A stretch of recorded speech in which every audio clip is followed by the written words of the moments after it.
Hello viewers, welcome to our A N education unit. आज हम आकाशदीप कहानी का देखिए एमसीक्यू से हम पहले से ही डिस्कस कर चुके हैं। कंसेप्ट को आज समझेंगे, मतलब आकाशदीप कहानी का सारांश को समझेंगे या उसमें से जो जो इम्पोर्टेंट पॉइंट है जिससे क्वेश्चन बन सकता है वो सबको आज हम समझेंगे। सबसे पहला पॉइंट देखिए, बंदी। कहानी में सबसे पहले चंपा बुद्धगुप्त से कहती है, ये शब्द आपको मिलेगा कहानी में। तो ये जो बंदी जो है ये सबसे पहले कहानी में चंपा बुद्धगुप्त से कहती है। कौन? चंपा कहती है। किससे कहती है? बुद्धगुप्त से कहती है। आकाशदीप कहानी जो है जयशंकर प्रसाद जी ने लिखा है। आप अगर इसका प्रकाशन बस देखिएगा 1929 आएगा या फिर कुछ जगह पर 1928 भी दिया है। ठीक है, याद रखिएगा, आकाशदीप कहानी जयशंकर प्रसाद जी ने लिखा है और उसमें बंदी शब्द जो है ये सबसे पहले चंपा प्रयोग करती है इस शब्द का, और चंपा ये बुद्धगुप्त से कहती है बंदी। ठीक है,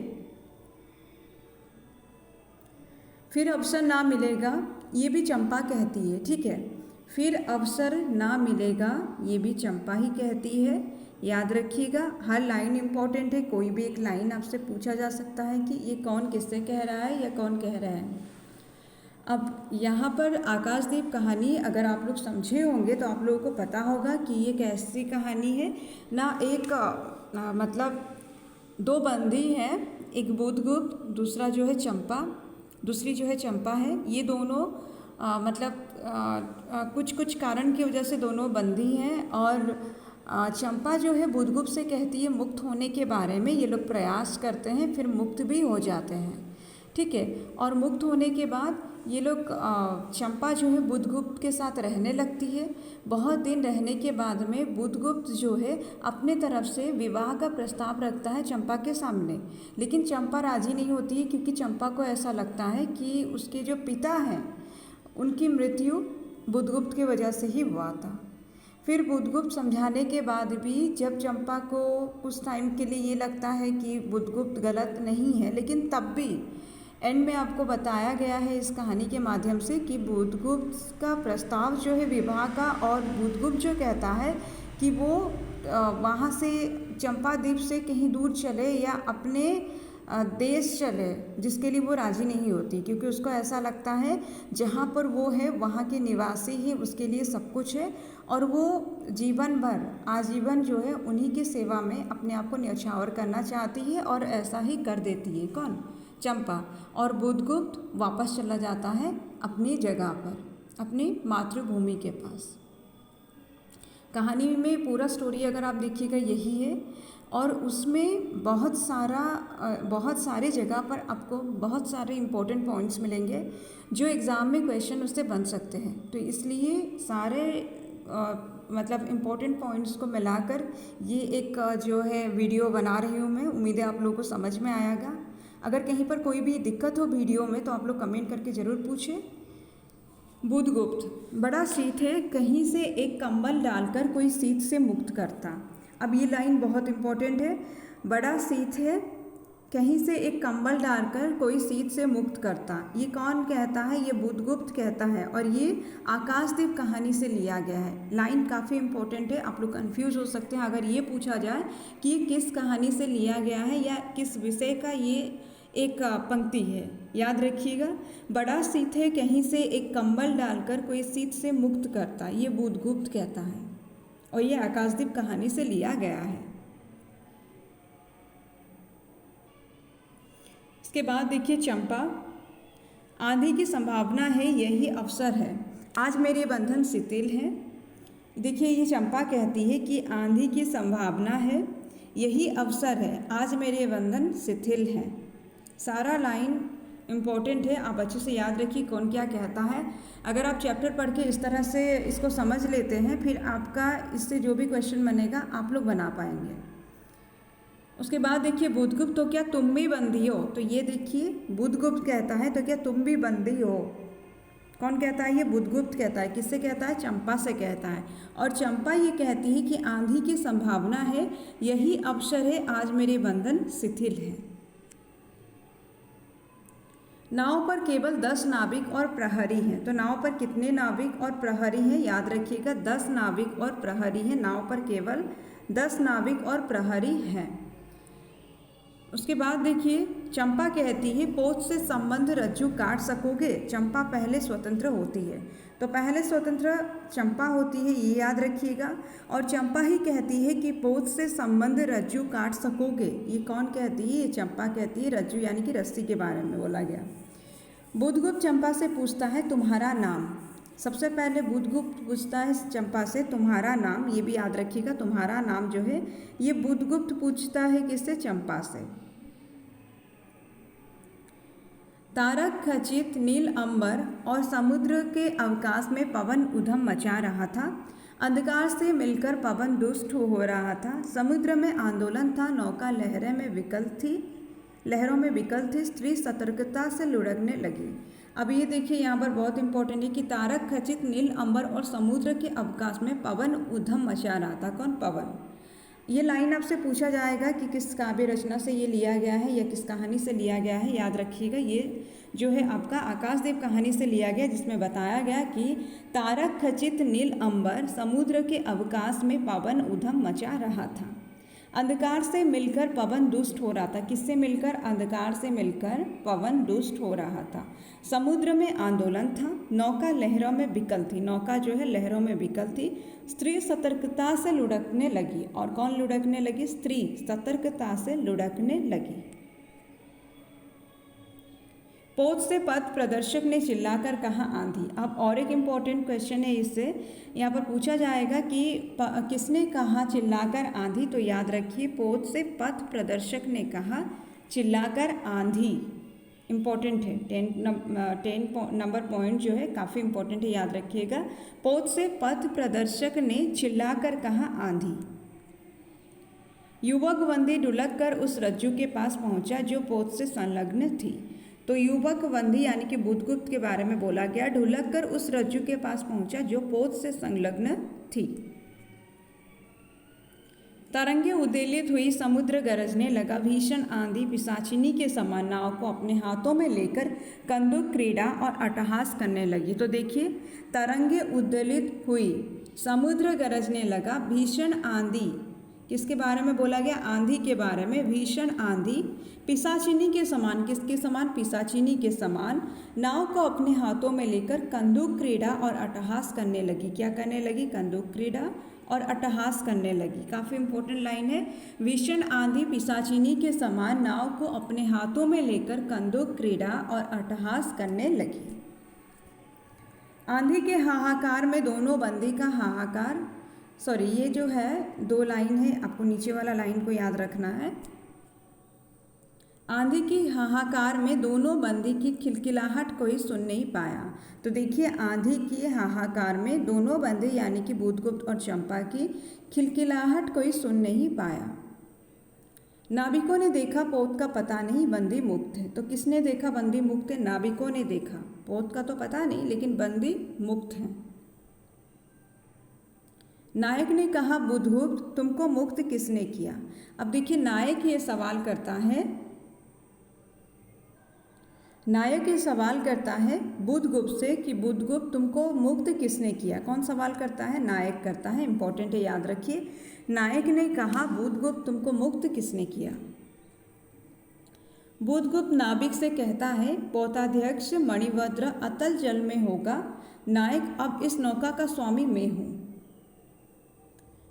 ये बुधगुप्त कहता है, किससे कहता है? नाविक से कहता है कि पोताध्यक्ष मणिभद्र अतल जल में होगा। नायक अब इस नौका का स्वामी मैं हूँ। अब इस नौका का स्वामी मैं हूँ, नायक से कहता है। कौन? बुधगुप्त नाविक से कहता है, ठीक है, या नायक से कहता है। तुम जलदस्यु बुधगुप्त, कदापि नहीं, चौंक कर नायक ने कहा और अपना कृपाण टटोलने लगा। तो देखिए, अब क्योंकि बुधगुप्त कह रहा है कि इस नौका का स्वामी जो मैं हूँ, इसलिए ये नायक जो है कहता है उसके जवाब में कि तुम जलदस्यु बुधगुप्त। जो जलदस्यु है बुधगुप्त, याद रखिएगा, जलदस्यु है बुधगुप्त। और यहाँ पर नायक कहता है तुम जलदस्यु बुधगुप्त, कदापि नहीं। चौंक कर नायक ने कहा और अपना कृपाण टटोलने लगा। कौन अपना कृपाण टटोलने लगा? नायक ने। परंतु तब तक चंपा ने उस पर अधिकार कर लिया था। किस पर अधिकार कर लिया था चंपा ने? याद रखिएगा, कृपाण पर चंपा ने पहले ही अधिकार कर लिया था, जिसको टटोलने लगता है नायक। तो तुम द्वंद्व युद्ध के लिए प्रस्तुत हो जाओ, जो विजयी होगा वो स्वामी होगा। इतना कहकर बुधगुप्त ने कृपाण देने का संकेत किया। चंपा ने कृपाण नायक के हाथ में दे दिया, क्योंकि कृपाण को चंपा रख ली थी अपने पास, इसलिए अब बुधगुप्त कहता है कि तुम द्वंद्व युद्ध के लिए प्रस्तुत हो जाओ। द्वंद्व युद्ध क्वेश्चन आएगा आपका कि आकाशदीप कहानी में द्वंद्व युद्ध किस किस के मध्य होता है। तो याद रखिएगा, द्वंद्व युद्ध जो है बुधगुप्त और नायक के बीच होता है, और बुधगुप्त के संकेत पर चंपा जो है कृपाण देती है। किसको? नायक को। क्या देती है? कृपाण देती है। और बुधगुप्त ये कहता है कि तुम द्वंद्व युद्ध के लिए प्रस्तुत हो जाओ, जो विजयी होगा वो स्वामी होगा। ये इंपॉर्टेंट है, याद रखिए। ये बुधगुप्त कहता है, नायक को इसमें सही नहीं कीजिएगा। यहाँ बुधगुप्त कह रहा है कि तो तुम द्वंद्व युद्ध के लिए तैयार हो जाओ, जो विजयी होगा वो स्वामी होगा। बड़ी निपुणता से बुधगुप्त ने अपना कृपाण दांतों से पकड़कर अपने दोनों हाथ स्वतंत्र कर लिए। तो कृपाण को दांतों से पकड़कर बुधगुप्त जो है अपने हाथ को स्वतंत्र कर लेता है। प्रभात की किरणों में बुधगुप्त का विजयी कृपाण हाथों में चमक उठा। तो देखिए, प्रभात की किरणों में बुधगुप्त का विजयी कृपाण, तो विजयी कौन हुआ था? बुधगुप्त हुआ था। याद रखिएगा, विजयी जो है बुधगुप्त है।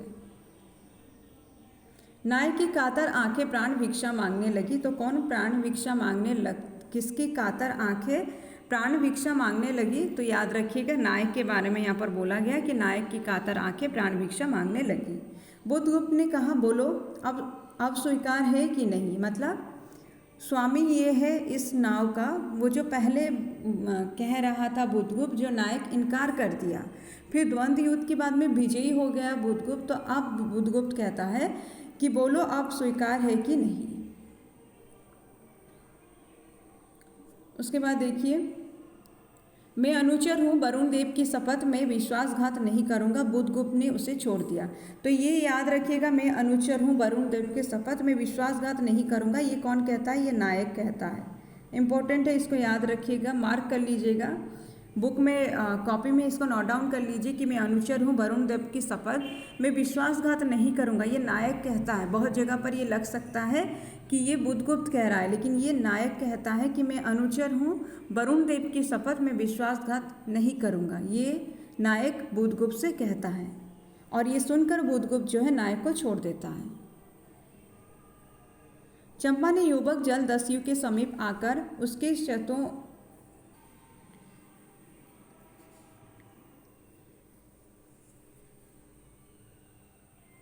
चंपा ने युवक जलदस्यु के समीप आकर उसकी शतों को अपनी स्निग्ध दृष्टि और कोमल करों से वेदना विहीन कर दिया। बुधगुप्त के सुगठित शरीर पर रक्त बिंदु विजय तिलक कर रहे थे। तो याद रखिए, ये इंपॉर्टेंट है, इसको भी याद रखिए कि चंपा ने युवक जलदस्यु के समीप आकर उसकी शतों, यानी कि जो घायल, उसका शरीर में जो चोट पहुंचा है, ठीक है, घायल हो गया है बुधगुप्त, उसको क्या करती है? वो अपनी स्निग्ध दृष्टि और कोमल करों से, करो यानी कि हाथ से, वेदना विहीन कर देती है, दर्द से रहित कर देती है, दर्द से मुक्त कर देती है। बुधगुप्त के सुगठित शरीर पर रक्त बिंदु विजय तिलक कर रहे थे। तो बुधगुप्त के सुगठित शरीर पर रक्त बिंदु जो है विजय तिलक कर रहे थे। याद रखिएगा, ये बुधगुप्त के बारे में बोला गया, विजय तिलक कर रहे थे रक्त बिंदु उसके सुगठित शरीर पर। बुधगुप्त ने नायक से पूछा, हम लोग कहाँ होंगे? ठीक है, ये कौन पूछता है? बुधगुप्त पूछता है। किससे पूछता है? नायक से पूछता है कि हम लोग कहाँ होंगे। वाली द्वीप से बहुत दूर, संभवतः एक नवीन द्वीप के पास, जिसमें अभी हम लोगों का बहुत कम आना जाना होता है। ठीक है, वाली द्वीप से बहुत दूर, संभवतः एक नवीन द्वीप के पास, जिसमें अभी हम लोगों का बहुत कम आना जाना होता है। किस द्वीप से बहुत दूर बोला गया है? वाली द्वीप, याद रखिएगा। सिंघल के वणिकों का वहाँ प्राधान्य, और यहाँ पर किसका प्राधान्य है? याद रखिएगा, सिंघल के वणिकों का यहाँ पर प्राधान्य है। नायक 2 दिन में पहुँचेंगे। तो 2 दिन में पहुँचेंगे, ये कौन कहता है? नायक कहता है। याद रखिएगा, नायक कहता है कि 2 दिन में पहुँचेंगे। नायक ने नाविकों को लगाने की आज्ञा दी और स्वयं पतवार पकड़कर बैठ गया। तो पतवार पकड़कर बैठ गया कौन? नायक। ठीक है। बुधगुप्त के पूछने पर उसने कहा यहाँ एक जलमग्न शैलखंड है। तो ये कौन कहता है? ये भी नायक कहता है बुधगुप्त के पूछने पर कि यहाँ एक जलमग्न शैलखंड है, सावधान ना रहने से नाव टकराने का भय है। तो एक क्या है? जलमग्न शैलखंड है, जल में डूबा हुआ शैलखंड है, और अगर सावधान ना रहा जाए तो नाव उससे टकरा जाएगा। चंपा से बुधगुप्त पूछता है तुम्हारा घर कहाँ है? अब देखिए, चंपा से बुधगुप्त ये पूछ रहा है कि तुम्हारा घर कहाँ है। 8 वर्ष से समुद्र ही मेरा घर रहा। तो ये बहुत इंपॉर्टेंट है। 8 वर्ष से मतलब 8 साल से समुद्र ही चंपा का घर रहा है। याद रखिएगा, ये इम्पोर्टेंट है। यहाँ पर चंपा के बारे में बोला गया कि 8 वर्ष से चंपा का घर जो है वो समुद्र ही है। तुम्हारे आक्रमण के समय मेरे पिता ने ही 7 दस्युओं को मारकर जल समाधि ली। तो जब बुधगुप्त आक्रमण करता है उस समय जो चंपा के पिता जो है 7 दस्युओं को मारकर, कितने दस्युओं को मारकर? 7 दस्युओं को मारकर जल समाधि लेते हैं, मतलब उसके पिता की भी मृत्यु हो जाती है। याद रखिएगा, तुम्हारे आक्रमण के समय मेरे पिता ने ही 7 दस्युओं को मारकर जल समाधि ली। ये चंपा कहती है बुधगुप्त से।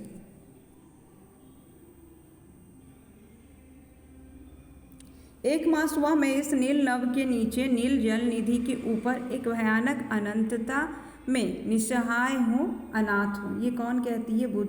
चंपा कहती है बुधगुप्त से। इम्पोर्टेंट है कि 1 मास हुआ। कितने दिन हुआ है? 1 मास हुआ है। ठीक है, 1 मास हुआ इस नील नभ के नीचे नील जल निधि के ऊपर। ठीक है, नील नभ के नीचे और नील जल निधि के ऊपर एक भयानक अनंतता में निस्सहाय हूँ, अनाथ हूँ। ये किसके बारे में बोला गया? चंपा के बारे में। चंपा कह रही है बुधगुप्त से। मैं भी ताम्रलिप्ति का एक क्षत्रिय हूँ चंपा। तो यहाँ याद रखिए, ताम्रलिप्ति का एक क्षत्रिय कौन है? आपका बुधगुप्त है। और ये चंपा से कहता है कि मैं भी, यानी कि बुधगुप्त चंपा से कहता है मैं भी ताम्रलिप्ति का एक क्षत्रिय हूँ। मैं अपने अदृष्ट को अनिर्दिष्ट ही रहने दूंगी, वो जहाँ ले जाए। जाने के बारे में जब पूछता है बुधगुप्त, तब चंपा कहती है मैं अपने अदृष्ट को अनिर्दिष्ट ही रहने दूंगी, वो जहाँ ले जाए। चंपा की आंखें निस्सीम प्रदेश में निरुद्देश्य थी। तो इम्पोर्टेंट है, किसकी आंखें निस्सीम प्रदेश में निरुद्देश्य थी? चंपा की आंखें। याद रखिएगा, ये इम्पोर्टेंट है। यहाँ पर आपको ऑप्शंस मिल जाएगा बहुत सारा। तो याद रखिए, चंपा के बारे में बोला गया कि चंपा की आंखें निस्सीम प्रदेश में निरुद्देश्य थी।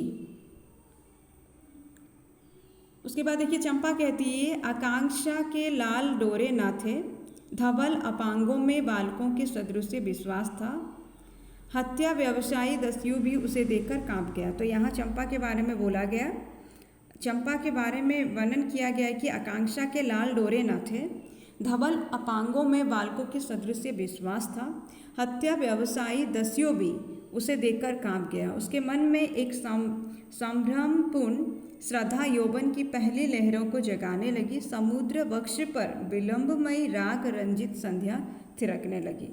ये पॉइंट जो है इसमें बस इतना याद रखिए, इसको जान लीजिए कि ये आकाशदीप से लिया गया। हो सकता है ये लाइन देकर आपसे पूछे कि ये कौन से कहानी से या निबंध से, नाटक से या कविता, कुछ भी आपको देकर पूछा जाएगा कि इस तरह से वर्णन आपको कहाँ मिलता है। तो वहाँ याद रखिए आकाशदीप कहानी का ये वर्णन है।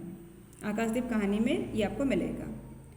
दुर्दांत दस्यु ने देखा अपनी महिमा में अलौकिक एक तरुण बालिका, उसे एक नई वस्तु का पता चला, वो थी कोमलता।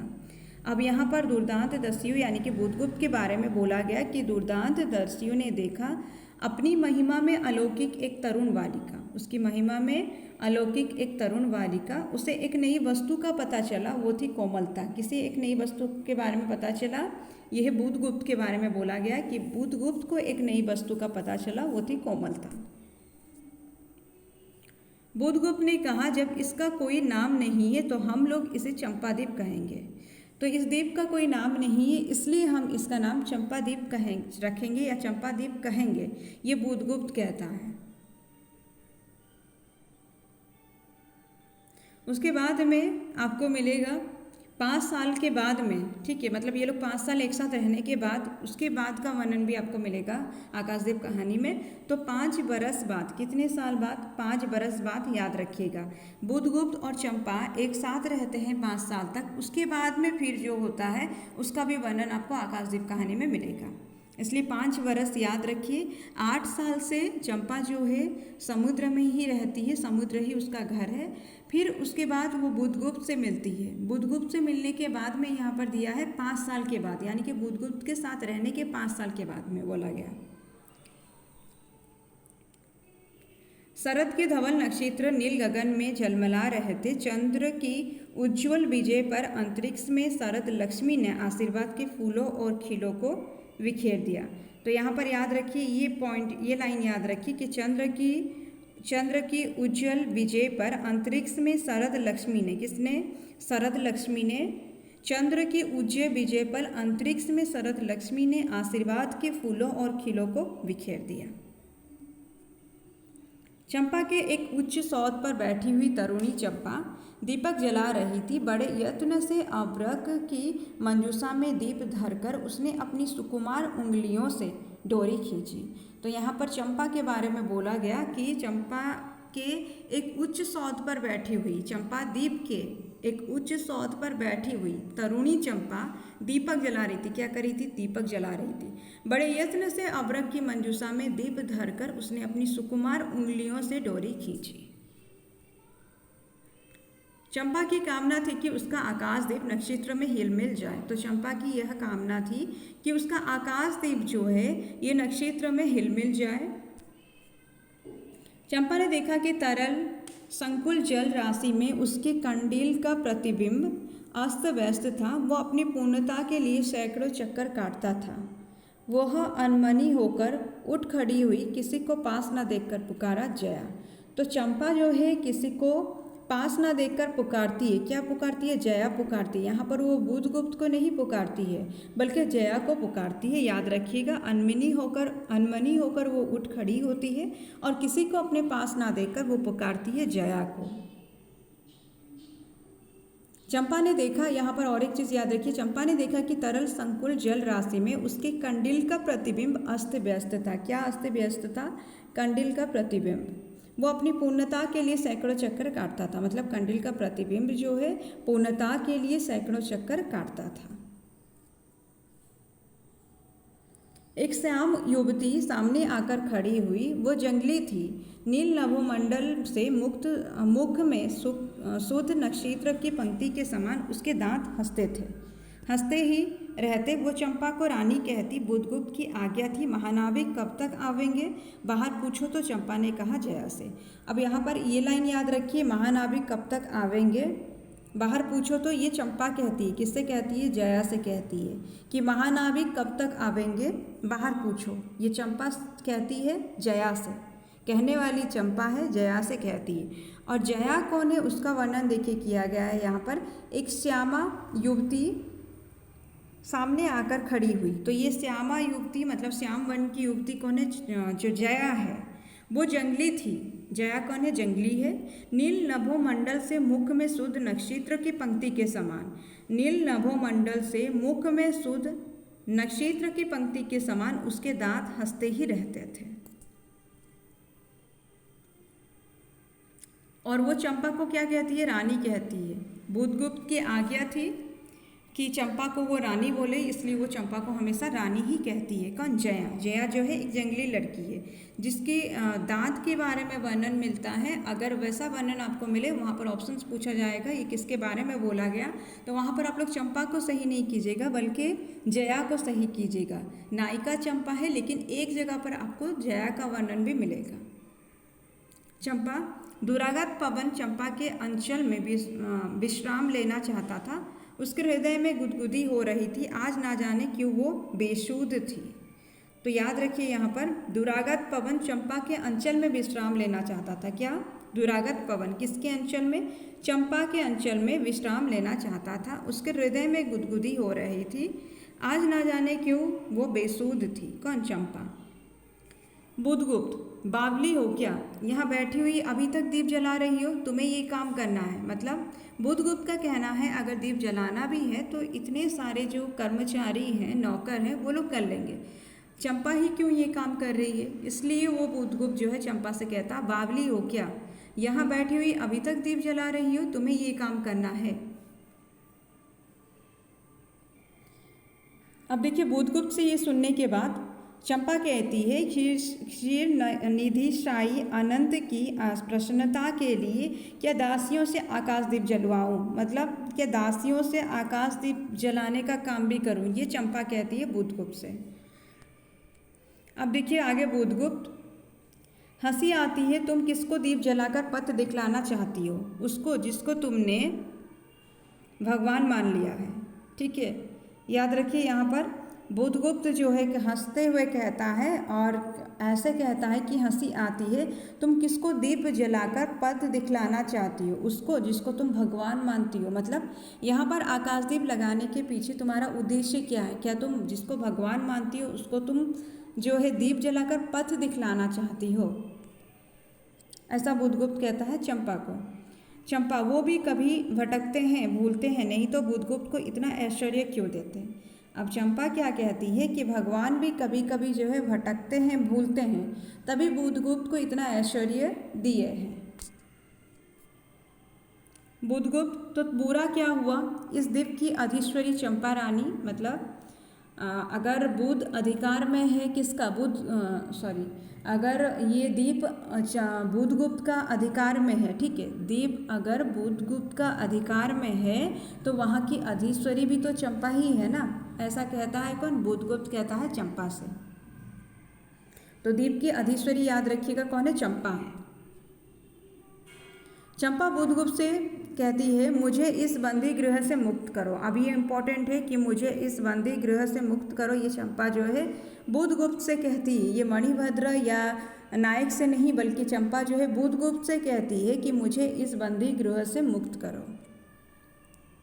चंपा, बाली, जावा और सुमात्रा का वाणिज्य केवल तुम्हारे ही अधिकार में है महानाविक। तो यहाँ याद रखिए बाली, जावा और सुमात्रा का वाणिज्य जो है केवल बुधगुप्त के ही अधिकार में है, ये चंपा कहती है किससे, बुधगुप्त से, और उसी को यहाँ पर महानाविक भी बोलती है, बुधगुप्त को ही चंपा महानाविक यहाँ कहती है।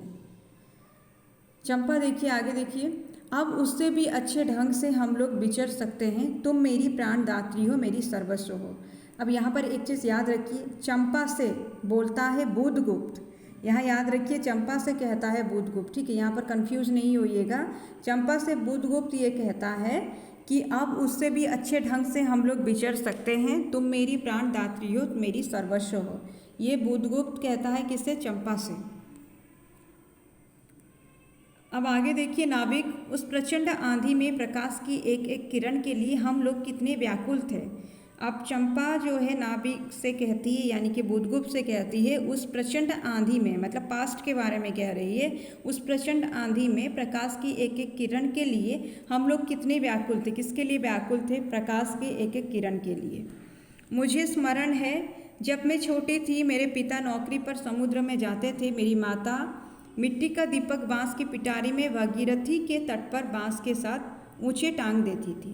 तो अब देखिए, जब ये छोटी थी चंपा, तो उसके पिता जो है नौकरी पर जाते थे, समुद्र में जाते थे, तो तब क्या होता था, चंपा की माँ जो है वो मिट्टी का दीपक बांस की पिटारी में, किसका दीपक है, मिट्टी का दीपक बांस की पिटारी में भागीरथी के तट पर, याद रखिएगा ये भागीरथी के तट पर बांस के साथ ऊंचे टांग देती थी। भागीरथी के तट पर मिट्टी का दीपक बांस की पिटारी में चंपा की माँ जो है टांग देती थी। क्यों टांगती थी, ताकि उसके पिता जो गए हैं वो वापस सही सलामत आए, ठीक है। उस समय वो प्रार्थना करती, भगवान मेरे पथ भ्रष्ट नाविक को अंधकार में ठीक पथ पर ले चलना। ये प्रार्थना कौन करती है, भगवान मेरे पथ भ्रष्ट नाविक को अंधकार में ठीक पथ पर ले चलना। ये कौन कहती है, ये चंपा की माँ कहती है, प्रार्थना करती है अपने पति के लिए, यानी कि चंपा के पिता के लिए। जब भी चंपा के पिता चले जाते हैं नौकरी पर, तब चंपा की माँ क्या करती है, मिट्टी का दीपक को बांस के पिटारी में लगाकर वो टांग देती है और उस समय प्रार्थना करती है कि भगवान मेरे पथभ्रष्ट नाविक को अंधकार में ठीक पथ पर ले चलना। और जब मेरे पिता वर्षों पर लौटते तो कहते, साध्वी तेरी प्रार्थना से भगवान ने संकटों में मेरी रक्षा की।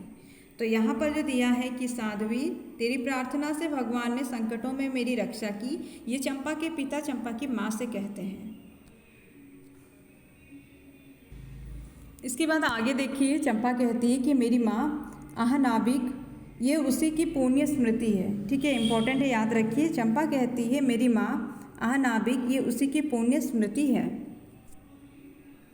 निर्जन समुद्र के उपकूल में बेला से टकराकर लहरें बिखर जाती थी। पश्चिम का पथिक थक गया था। तो कहाँ का पथिक थक गया था? पश्चिम का पथिक। निर्जन समुद्र के उपकूल में बेला से टकराकर लहरें बिखर जाती। किससे टकराकर? बेला से टकराकर। पश्चिम का पथिक थक गया था। कहाँ का पथिक? पश्चिम का पथिक। अपनी शांत गंभीर हलचल में जलनिधि विचार में निमग्न था। तो अपनी शांत गंभीर हलचल में जलनिधि जो है विचार में निमग्न था। ये भी इम्पोर्टेंट है, जलनिधि के बारे में बोला गया। अपनी शांत गंभीर हलचल में जलनिधि विचार में निमग्न था। चंपा और जया धीरे धीरे उस तट पर आकर खड़ी हो गई। तरंग से उठते हुए पवन ने उनके वसन को अस्त व्यस्त कर दिया। अब ये जो है चंपा और जया के बारे में बोला गया है, बुधगुप्त और चंपा के बारे में नहीं, बल्कि चंपा और जया के बारे में बोला गया कि धीरे धीरे उस तट पर आकर खड़ी हो गई। कौन? चंपा और जया। तरंग से उठते हुए पवन ने उनके वसन को अस्त व्यस्त कर दिया। तरंग से उठते पवन ने उनके वसन यानी कि वस्त्र को अस्त व्यस्त कर दिया। किनके? चंपा और जया के। जया के संकेत से एक छोटी सी नौका आई। तो किसके संकेत से एक छोटी सी नौका आई? जया के संकेत से, याद रखिएगा। दोनों के उस पर बैठते ही नाविक उतर गया। जया नाव खेने लगी। तो जया नाव खेने लगी और इन दोनों के बैठते ही चंपा और जो जया का ये दोनों बैठते ही नाविक उतर जाता है उस नाव से। जया नाव खेने लगी। चंपा मुग्ध सी समुद्र के उदास वातावरण में अपने को मिश्रित कर देना चाहती थी। तो कौन यहाँ पर किसके बारे में बोला गया? चंपा के बारे में बोला गया कि चंपा जो है मुग्ध सी मतलब भावनाओं में डूबी हुई है, समुद्र के उदास वातावरण में अपने को मिश्रित कर देना चाहती थी। तो अपने को मिश्रित कर देना कौन चाहती थी? चंपा चाहती थी, याद रखिएगा, बुधगुप्त नहीं। समुद्र के वातावरण में खुद को मिश्रित कर देना चाहती थी चंपा। चंपा बुधगुप्त से कहती है जल में बंधी होना कठोर प्राचीरों से तो अच्छा है। अब चंपा क्या कहती है? जल में बंधी होना कठोर प्राचीरों से तो अच्छा है। बुधगुप्त आगे देखिए, कहो चंपा वो कृपाण से अपना हृदय पिंड निकाल अपने हाथों अतल जल में विसर्जन कर दे। ठीक है, मतलब बुधगुप्त चंपा से कहता है, कहो चंपा कृपाण से अपना हृदय पिंड निकाल अपने हाथों अतल जल में विसर्जन कर दे, ऐसा पूछता है। ठीक है, बुधगुप्त चंपा से। चंपा ने बुधगुप्त के दोनों हाथ पकड़ लिए। वहाँ एक आलिंगन हुआ जैसे क्षितिज में आकाश और सिंधु का। तो एक आलिंगन हुआ जैसे क्षितिज में आकाश और सिंधु का। ये किसके बारे में बोला गया? चंपा के बारे में और बुधगुप्त के बारे में, कि वहाँ पर उन दोनों का एक आलिंगन हुआ जैसे क्षितिज में आकाश और सिंधु का। किंतु उस पर परिरंभ में सहसा चैतन्य होकर चंपा ने अपनी कंचुकी से एक कृपाण निकाल लिया। तो उस परिरंभ में सहसा चैतन्य होकर चंपा ने अपनी कंचुकी से एक कृपाण निकाल लिया। कौन निकालती है? अपनी कंचुकी से एक कृपाण, याद रखिएगा, चंपा निकालती है।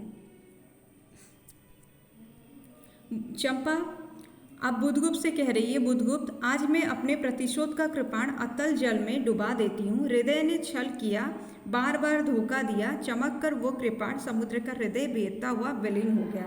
मतलब यहाँ पर एक तरह से बुधगुप्त के प्रति जो चंपा के मन में कड़वाहट था उसको एक तरह से खत्म किया गया। ठीक है, चंपा कहती है बुधगुप्त से, आज मैं अपने प्रतिशोध का कृपाण अतल जल में डुबा देती हूँ। ठीक है, प्रतिशोध का कृपाण अतल जल में डुबा देती हूँ, ऐसा चंपा कहती है बुधगुप्त से। हृदय ने छल किया, बार बार धोखा दिया, चमक कर वो कृपाण समुद्र का हृदय बहता हुआ विलीन हो गया। तो वो कृपाण जो समुद्र में फेंक देती है कौन? चंपा, वो समुद्र का हृदय को बहता हुआ विलीन हो जाता है। और चंपा कहती है कि हृदय ने छल किया, बार बार धोखा दिया। अपने हृदय के बारे में चंपा यहाँ कह रही है कि हृदय ने छल किया, बार बार धोखा दिया। आज से मैं विश्वास करूँ, क्षमा कर दिया गया। आश्चर्यचकित कंपित कंठ से महानाविक ने पूछा। तो याद रखिए, महानाविक यानी कि यहाँ बुधगुप्त के बारे में बोला गया। बुधगुप्त पूछता है किससे? चंपा से। बुधगुप्त चंपा से पूछता है, आज से मैं विश्वास करूँ, क्षमा कर दिया गया। आश्चर्यचकित कंपित कंठ से महानाविक ने ये पूछा। महानाविक यानी कि बुधगुप्त। यहाँ पर आप लोग नायक को लेकर भी कंफ्यूज हो सकते हैं, जिसके साथ द्वंद्व युद्ध हुआ था बुधगुप्त का।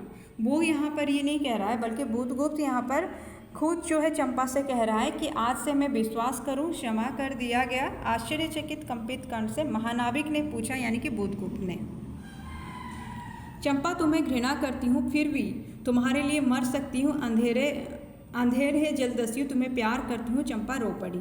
अब आगे देखिए, चंपा ये कहती है कि तुम्हें घृणा करती हूँ, मतलब बुधगुप्त को कहती है, फिर भी तुम्हारे लिए मर सकती हूँ।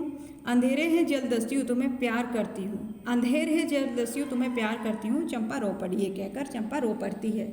मतलब यहाँ पर चंपा जो है बुधगुप्त के प्रति अपना प्रेम भाव को दर्शाती है कि तुम्हें घृणा करती हूँ, फिर भी तुम्हारे लिए मर सकती हूँ। अंधेर है जलदस्यु, तुम्हें प्यार करती हूँ। ये कहकर चंपा रो देती है। स्वप्न की रंगीन संध्या तम से अपनी आंखें बंद करने लगी। तो स्वप्न की रंगीन संध्या जो है तम यानी कि अंधेरा से अपनी आंखें बंद करने लगी। ये लाइन भी याद रखिएगा। संध्या सुंदरी एक कविता है सिलेबस में, तो इसको याद रखिए। ये जो है आपका लिया गया आकाशदीप से, कि स्वप्न की रंगीन संध्या तम से अपनी आंखें बंद करने लगी।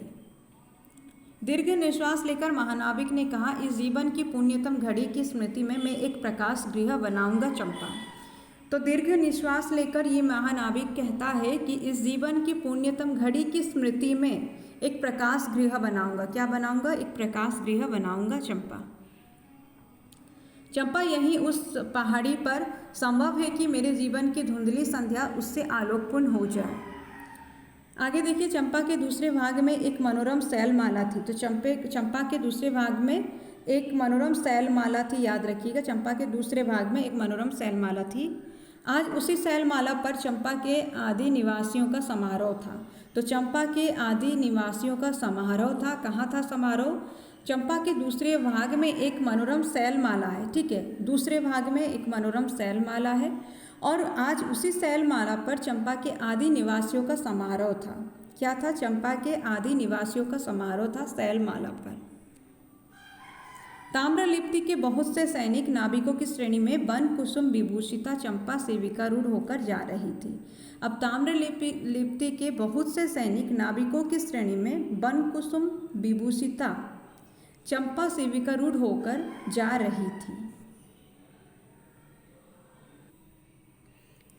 तो यहाँ पर देखिए, ताम्रलिप्ति के बहुत से सैनिकों के बारे में बोला गया कि ताम्रलिप्ति के बहुत से सैनिक नाविकों की श्रेणी में वन कुसुम विभूषिता चंपा सेविकारूढ़ होकर जा रही है। कौन सेविकारूढ़ होकर जा रही है? चंपा। शैल के एक ऊंचे शिखर पर चंपा के नाविकों को सावधान करने के लिए सुदृढ़ दीप स्तंभ बनवाया गया था।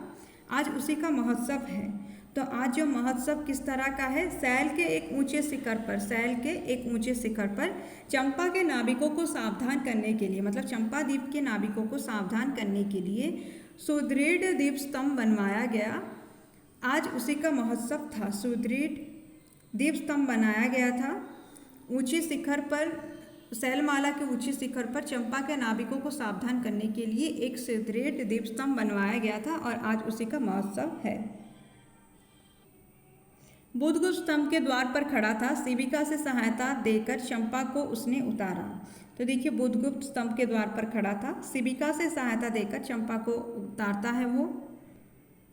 चंपा ने जया से पूछा, ये क्या है जया? इतनी बालिकाएं कहाँ से बटोर लाई? तो यहाँ पर चंपा से वो पूछता है कि ये क्या, चंपा ने जया से ये पूछा कि ये क्या है जया? इतनी बालिकाएं कहाँ से बटोर लाई? बहुत इंपॉर्टेंट है, ये क्या है जया? इतनी बालिकाएं कहाँ से बटोर लाई? ये चंपा पूछती है जया से। आज रानी का ब्याह है ना, कहकर जया ने हंस दिया। तो आज रानी का ब्याह है ना, ये कौन कहती है? जया कहती है। ये कहकर हंस देती है जया। किसको कहती है? चंपा को।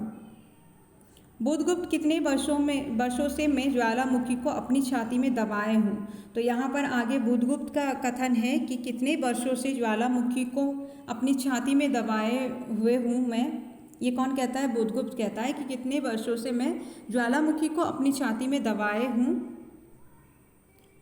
चंपा चुप रहो। अब चंपा कहती है चुप रहो महानाविक, क्या मुझे निसहाय और कंगाल जानकर तुमने आज सब प्रतिशोध लेना चाहा? इम्पॉर्टेंट है ये कि देखिए यहाँ पर कैसे मतलब बुधगुप्त का प्रेम प्रस्ताव है, विवाह का प्रस्ताव है, उसके बदले में चंपा कैसे कहती है बुधगुप्त से कि चुप रहो महानाविक, क्या मुझे निसहाय और कंगाल जानकर तुमने आज सब प्रतिशोध लेना चाहा? यहाँ पर निसहाय और कंगाल कौन है? चंपा है। चंपा तुम इस निष्ठुरता में भी कितने महान होते। चंपा कहती है यहाँ पर कि तुम इस निष्ठुरता में भी कितने महान होते। ये किसको कह रही है? बुधगुप्त को कह रही है चंपा। स्तंभ के संकीर्ण प्रकोष्ठ में बुधगुप्त और चंपा एकांत में एक दूसरे के सामने बैठे थे। तो स्तंभ के संकीर्ण प्रकोष्ठ में बुधगुप्त और चंपा, कौन कौन? बुधगुप्त और चंपा एकांत में एक दूसरे के सामने बैठे थे।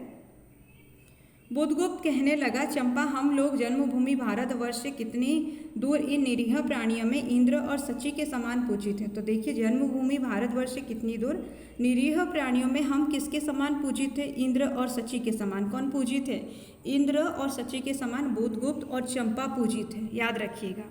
और जन्मभूमि से दूर, यहाँ पर बुधगुप्त कहता है कि हम जन्मभूमि भारतवर्ष से कितनी दूर इन निरीह प्राणियों में इंद्र और सची के समान पूजित है। तो इसका जन्मभूमि क्या है?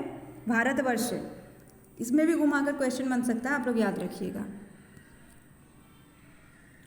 बुधगुप्त आगे कहता है, जानती हो इतना महत्व प्राप्त करने पर भी मैं कंगाल हूँ।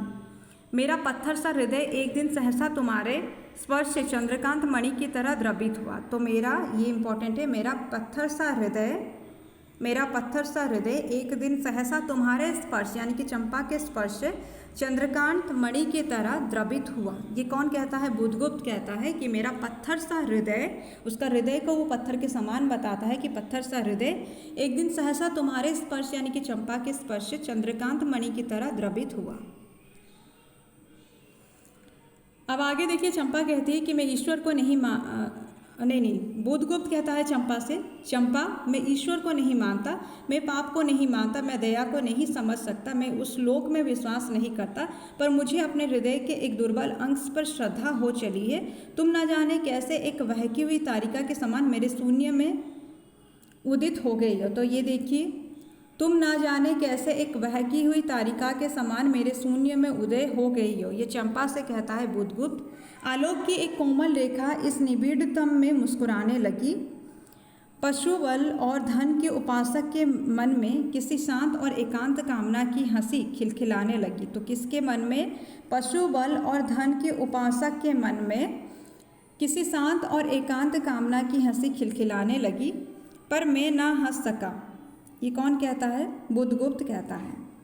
चलोगे चंपा, पोतवाहिनी पर असंख्य धनराशि लादकर राजरानी सी जन्मभूमि के अंक में आज हमारा परिणय हो। ठीक है, इंपॉर्टेंट है यहाँ पर देखिए, बुधगुप्त चंपा से कहता है चलोगे चंपा, पोतवाहिनी पर असंख्य धनराशि लादकर राजरानी सी जन्मभूमि के अंक में, जन्मभूमि के गोद में राजरानी सी, राजा और रानी बनकर असंख्य धन राशि लादकर हम चलेंगे। ऐसा प्रस्ताव रखता है कौन? बुधगुप्त चंपा के लिए रखता है कि वो उसको एक सुझाव देता है कि हम ऐसा करें, ऐसा पूछता है। आज हमारा परिणय हो, ये भी कहता है कि आज हमारा परिणय हो। बुधगुप्त कहता है, महानाविक बुधगुप्त की आज्ञा सिंधु की लहरें मानती हैं। ठीक है, ऐसा बुधगुप्त कहता है कि महानाविक बुधगुप्त की आज्ञा जो है सिंधु की लहरें मानती हैं। अब यहाँ पर देखिए, ये लाइन बहुत इंपॉर्टेंट है कि बुधगुप्त खुद ही कहता है ये कि महानाविक बुधगुप्त की आज्ञा सिंधु की लहरें मानती हैं। ठीक है, यहाँ पर कंफ्यूज हो सकते हैं आप लोग। ये बुधगुप्त खुद कहता है कि महानाविक बुधगुप्त की आज्ञा सिंधु की लहरें मानती हैं। ठीक है, इंपॉर्टेंट लाइन है कि महानाविक बुधगुप्त की आज्ञा सिंधु की लहरें मानती है, ये बुधगुप्त खुद कहता है। यहाँ पर और एक चीज़ याद रखिएगा दक्षिण पवन के बारे में, ठीक है। मतलब बुधगुप्त कहता है अगर तुम मान जाओगी हम चलेंगे और दक्षिण पवन के समान जो है पोतपुंज जो है हमें भारत पहुँचा देगा, ठीक है। वो जो पोतपुंज जो होगा हमारा वो दक्षिण पवन के समान ही भारत पहुँचा देगा। तो दक्षिण पवन को यहाँ पर याद रखिएगा। यहाँ पर बुधगुप्त जब चंपा को समझाता है, चंपा को जब बोलता है कि हम चले अपने मातृभूमि के पास, उस समय बुधगुप्त ये कहता है कि पोतपुंज को दक्षिण पवन के समान भारत में पहुंचा देगी कौन? सिंधु की लहरें, ठीक है, क्योंकि सिंधु की लहरें बुधगुप्त की आज्ञा मानती है। अब आगे देखिए, चंपा कहती है बुधगुप्त मेरे लिए सब भूमि मिट्टी है, सब जल तरल है, सब पवन शीतल है। मतलब जन्मभूमि को लेकर यहाँ समझाना शुरू करती है कि बुधगुप्त मेरे लिए सब भूमि मिट्टी है, सब जल तरल है, सब पवन शीतल है। कोई विशेष आकांक्षा हृदय में अग्नि के समान प्रज्वलित नहीं, मेरे हृदय में कोई भी विशेष आकांक्षा नहीं है। सब मिलाकर मेरे लिए एक शून्य है। प्रिय नाविक तुम स्वदेश लौट जाओ, प्रिय नाविक तुम स्वदेश लौट जाओ। ये जो है कौन कहती है? चंपा कहती है बुधगुप्त से। बुधगुप्त आहा उन लहरों में मेरा विनाश हो जाए, ये कौन कहता है? बुधगुप्त कहता है। लेकिन इसके बाद बुधगुप्त जो है वापस चला जाता है, लौट जाता है अपने मातृभूमि की तरफ। तो बुधगुप्त ये कहता है, याद रखिए, आहा उन लहरों में मेरा विनाश हो जाए। पहले विचार था कि कभी कभी इस दीप स्तंभ पर से आलोक जलाकर अपने पिता की समाधि का इस जल में अन्वेषण करूंगी। ये किसके बारे में है? चंपा के बारे में। कि पहले विचार था कि कभी कभी इस दीप स्तंभ पर से आलोक जलाकर अपने पिता की समाधि का इस जल में अन्वेषण करूंगी। तो पिता की समाधि का अन्वेषण करूंगी दीप जलाकर, ठीक है, दीप स्तंभ पर। एक दिन स्वर्ण रहस्य के प्रभात में चंपा ने अपने दीप स्तंभ पर से देखा सामुद्रिक नावों की एक श्रेणी चंपा का उपकूल छोड़कर पश्चिम उत्तर की ओर। किस ओर? पश्चिम उत्तर की ओर। मतलब ये अब देख रही है किसको? ना अपने दीप स्तंभ पर से वो देखती है सामुद्रिक नावों की एक श्रेणी चंपा का उपकूल छोड़कर पश्चिम उत्तर की ओर महाजल व्याल के समान संतरण कर रही है। उसकी आंखों से आंसू बहने लगे क्योंकि वो देख लेती है कि बुधगुप्त जो है वापस जा रहा है अपने मातृभूमि के तरफ। और ये किस ओर बोला गया? पश्चिम उत्तर की ओर। इम्पोर्टेंट है, पश्चिम उत्तर की ओर, याद रखिएगा। महाजल व्याल के समान संतरण कर रही है, उसकी आंखों से आंसू बहने लगे उन लोगों को देखकर। यह कितनी ही शताब्दियां पहले की कथा है। चंपा आजीवन उस दीप स्तंभ में आलोक जलाती रही। तो चंपा आजीवन उस दीप स्तंभ में क्या करती रही? आलोक जलाती रही। यहाँ तक था आकाशदीप कहानी। उम्मीद है आप लोगों को समझ में आया होगा। कहीं पर कोई भी अगर डाउट है तो आप लोग कमेंट करके ज़रूर पूछिए। जहाँ पर जो भी डाउट है वो हम लोग पूरे कोशिश करेंगे कि आप लोगों को समझा दिया जाए। बाकी देखिए अभी भी टाइम है और अब जो टाइम है बहुत कम टाइम है। इसके बाद और आपको मतलब सोचने का, समझने का या गलती सुधारने का टाइम नहीं मिलेगा। इसलिए जिस किसी को भी लगता है कि एसएसबी, टीजीटी या कोई भी एग्ज़ाम, मैं एक एग्ज़ाम को क्यों बोलूँगी, कोई भी एग्ज़ाम के लिए अगर आप तैयारी कर रहे हैं तो अगर आप वो एग्ज़ाम को लेकर मतलब ये सोचते हैं कि उससे कुछ आपका फ़ायदा होगा या आप सच में चाहते हैं एग्ज़ाम क्लियर करना, तो पढ़ना शुरू कीजिए, जी जान लगाकर पढ़िए। नहीं तो बाद में सिर्फ अफसोस कीजिएगा, आपके हाथ में कुछ नहीं होगा। पिछले मतलब जितना भी एग्ज़ाम, एक एक एग्ज़ाम जो कंडक्ट होता है ना, हर लास्ट एग्ज़ाम के बाद में जो एग्ज़ाम आता है ना, उसमें कंपटीशन उससे ज़्यादा होता है। तो उस हिसाब से आप लोग तैयारी कीजिए। कहीं ऐसा ना हो कि आप लोगों को आपका लेवल अभी तक पता ना हो और आप सोच रहे हैं कि मेरा तो सारा सब कुछ कंप्लीट है या मैं कवर कर लूँगा और एंड में वो ना कर पाएँ। इसलिए मेहनत कीजिए और मेहनत जब कीजिएगा ना, आपका किस्मत भी आपका साथ देगा, वक्त भी, और जो कुदरत है ना वो भी आपके साथ ही खड़ा मिलेगा आपको। तो इसलिए मेहनत कीजिए। कहीं कोई डाउट है तो कमेंट करके ज़रूर पूछिए।